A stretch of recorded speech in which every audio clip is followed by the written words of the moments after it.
So, Kira and LA, kumusta ang feeling ng first time yung magsasama sa isang movie dito sa Maple Leaf Dreams? Kami ni LA, matagal kaming friends. So, wala. It's always been one of our bucket list things na magkaroon ng isa pang project together na kami lang. So, sobrang happy ako na nagawa na natin yun.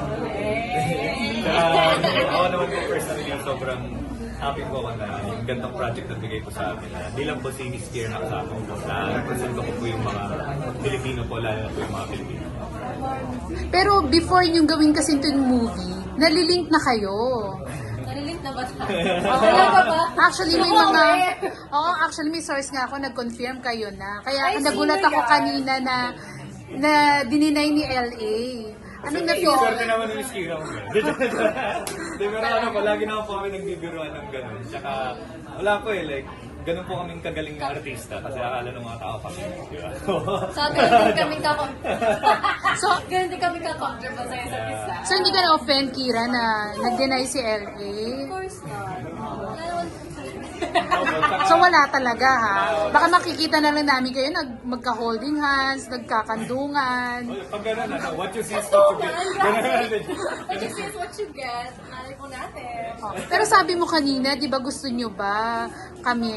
Di ba tinanong mo kanina, Kira? So, may possibility naman na maging kayo. Ang hirap po kasi magsalita ng tapos nowadays. You know, life is...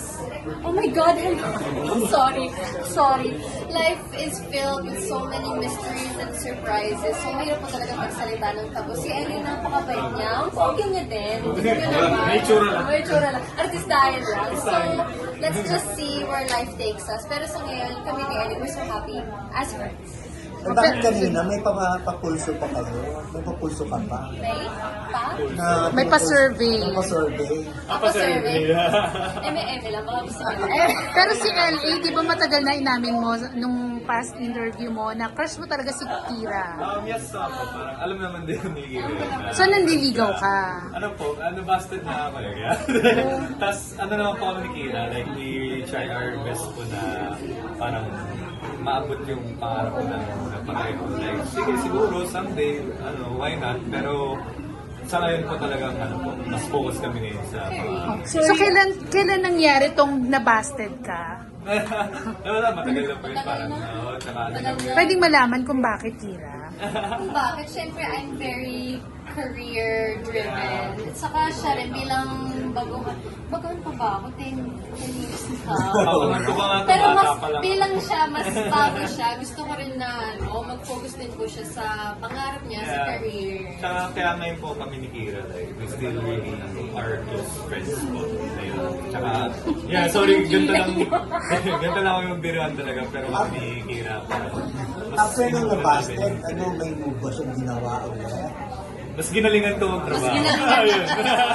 Pero, hindi ba kayang pagsabayin? Pwede naman.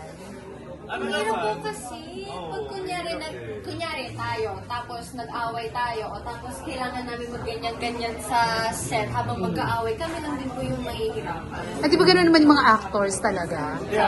Gano'n naman yung mga actor. Kailangan yung talagang umacting kung kahit na meron kayong LQ. Yes, responsibility. Pero as much as possible, kung kaya po namin gawin mas madali yung trabaho, yun po yung gagawin namin. Pero sa iba, tumatanggap ka kung may mga nanliligaw. So ngayon po, I'm enjoying being a single girl and enjoying my career and my friends. So, marami pang time for that. Ibig mo sabihin, nahihirapan nga magkaroon na eksena sa isang lalaki na may relasyon kayo? Depende po. Depende.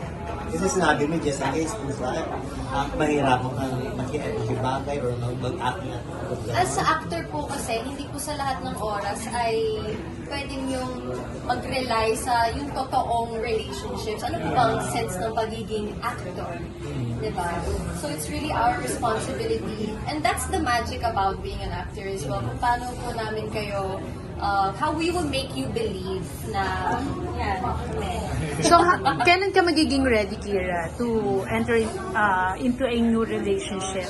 That's a conversation between me and God. Lord, kung kailan kayo ibibigay ng, time for that, time and space. So, I really can't say. Mm-hmm.